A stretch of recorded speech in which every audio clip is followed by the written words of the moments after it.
Abusia for police ni penny back one at a Ghana for now will be a chira point Alpha Chronopos 7 and Saint Tim a man whom is so our Ghana any COP Kofi Boache and Canano now no and now yet as Santim Mantim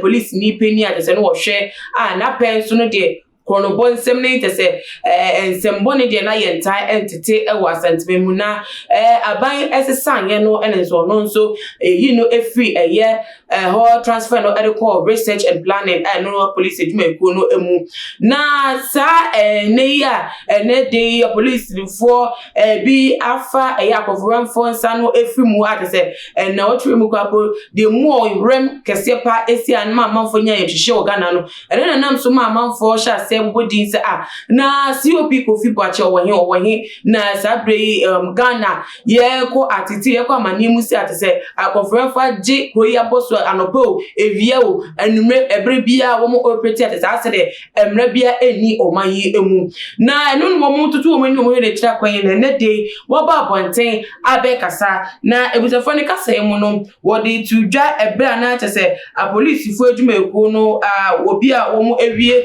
wo mo train na wo mo pass out ne day e wo asante mamu na tese wo okasa e wo dwumede no ase e de ensem bi etudwa na usafo ne nsem no akwai report ni timepne na makankan e de amamo say I want to emphasize to the nation that very very very soon all of those involved in this bullion robbery and especially those who committed it, they will be arrested very soon.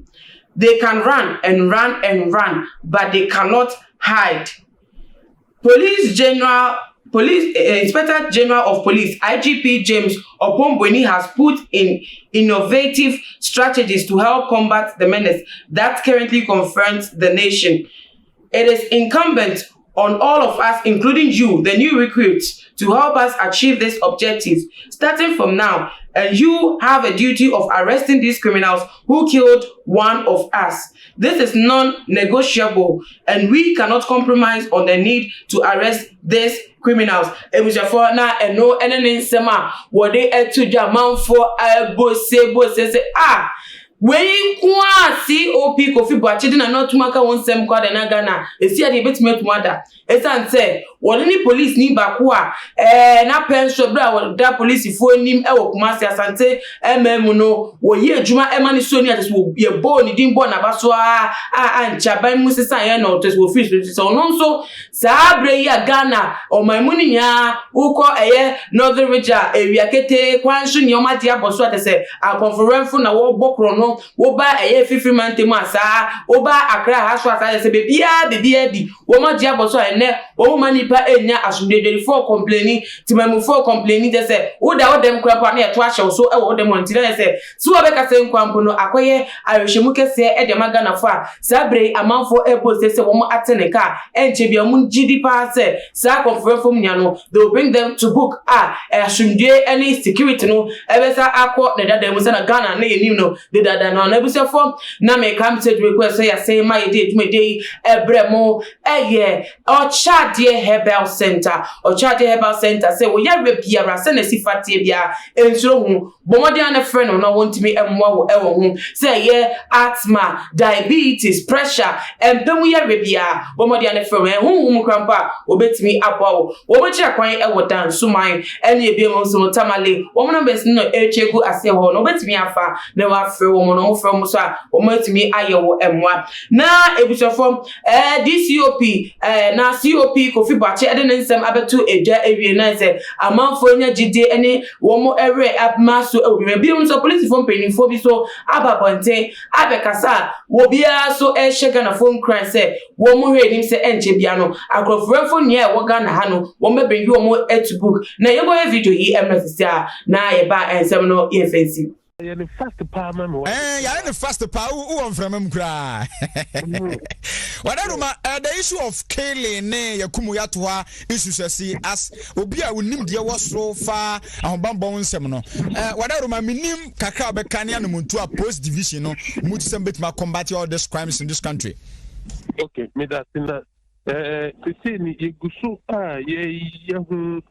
to an amount be free. kwan be fa so e be ti wo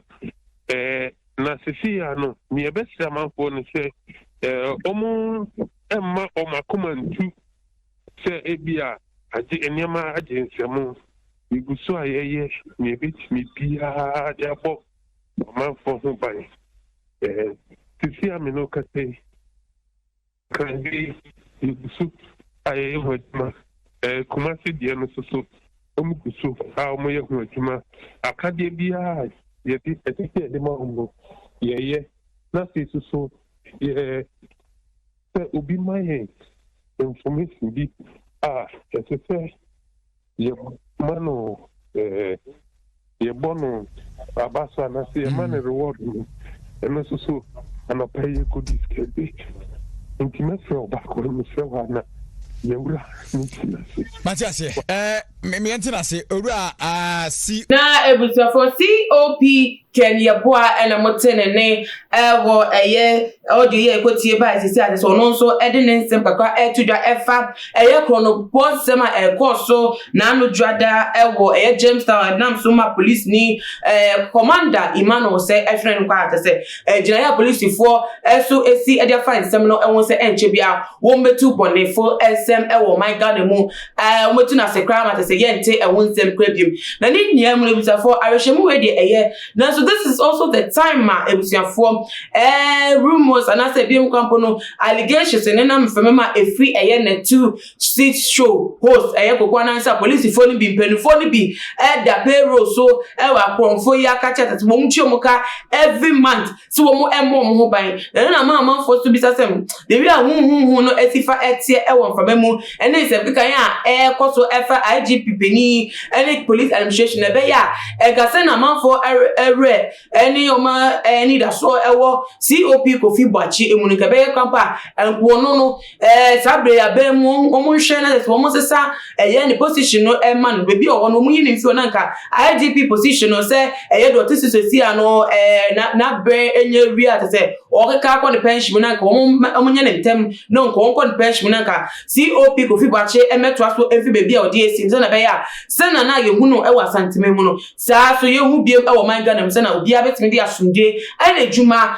satena ni fia oha obia emete na ebuso for ensem no se na akwa aba ni police for ensem omkeka ne otimami for so dia wo mo ka no wo a wo hwe wadwenche efa ho NSA wo mo dia ne fatwa ye awe comment section wo na biem so share video way on other social media platforms follow @TooMuchGH or Instagram Twitter so @TooMuchGH_ Facebook so @TooMuchGH most for media na ama ubuswa na me ya duma ye be sign edi Asia bim makramunya bye bye.